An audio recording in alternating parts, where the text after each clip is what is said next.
கர்த்தருடைய பரிசுநாமத்துக்கு ஸ்தோத்திரம். நம்ம கிறிஸ்தவர்கள் செய்யக்கூடாத ஒரு காரியம் நம்ம எதை குறித்தும் பயப்பட தேவையில்லங்க. எதை குறித்தும் கவலைப்பட தேவையில்ல.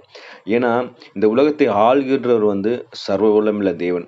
அவர் எல்லாவற்றையும் பார்த்துக் கொள்வார்ங்கிற ஒரு விசுவாசம் நமக்கு இருந்ததுன்னா, நம்ம எதை குறித்தும் கவலைப்படவே மாட்டோம். இந்த கவலைகள்லாம் ஏன் வருதுன்னா, என் வாழ்க்கையில எனக்கு வரப்போற பிரச்சனைகள யாருமே பார்க்கல.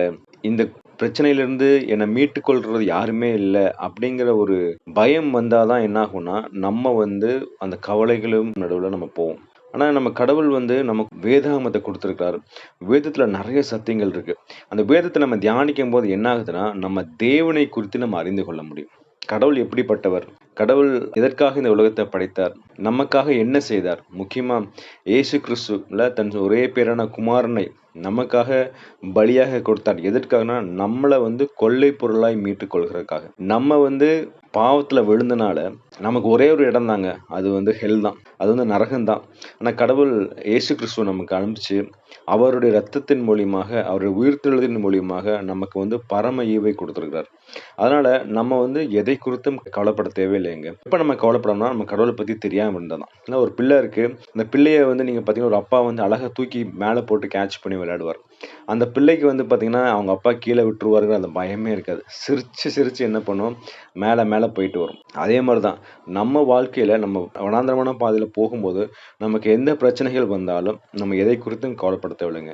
ஏன்னா, நமக்கு இதெல்லாம் நடக்க போகுதுன்னு சொல்லி நம்ம கடவுளுக்கு ஆல்ரெடி தெரியும். ஏன்னா, அவர் எல்லாமே அறிந்தவர் இல்லையா? நமக்கு தான் என்ன ஆகும்னா, நமக்கு முன்னாடி அடுத்தது என்ன நடக்க போகுதுன்னு நமக்கு தெரியல. ஆனா, நம்ம பிதாவோடு ஒன்றி இருக்கும்போது, நம்ம ஆவியானவர் மூலியமா பிதாவின் இருதயத்தை அறிந்தோம்னா, கண்டிப்பா நமக்கு வரப்போற எந்த ஒரு சோதனைகளிலும் இருந்தும் நம்மனால ஈஸியா வெளிய வந்துர முடியுங்க. அதுக்கு ரொம்ப முக்கியமான ஒரு காரியம் என்ன பண்ணணும்னா, நம்ம இயேசு கிறிஸ்துவைப் போல ஒவ்வொரு நாளும் மாறணும். பிதாவின் சித்தத்தின்படி நம்ம செய்றவரா இருந்தோம்னா, கண்டிப்பா நம்ம வாழ்க்கையில வருகிற எந்த ப்ராப்ளமா இருந்தாலும் நம்ம ஈஸியா வெளிய வந்துர முடியும். நமக்கு ஒரு நல்ல ஒரு எக்ஸாம்பிள் ஆபிரகாம் தாங்க. ஆபிரகாம பார்க்கிறோம் இல்லையா?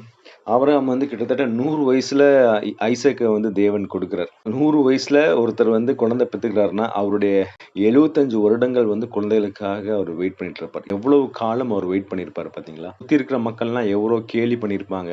சாராள பார்த்து நகைத்திருப்பாங்க. இந்த காலத்திலேயே ஒரு குழந்தை இல்லன்னா, ஒரு ஃபேமிலிய எவ்வளோ அசிங்கமா பார்க்குறாங்க, எவ்வளோ கீழ்த்தரமா பார்க்குறாங்க. அந்த காலத்துலலாம் எப்படி இருந்திருக்குன்னு பாருங்க.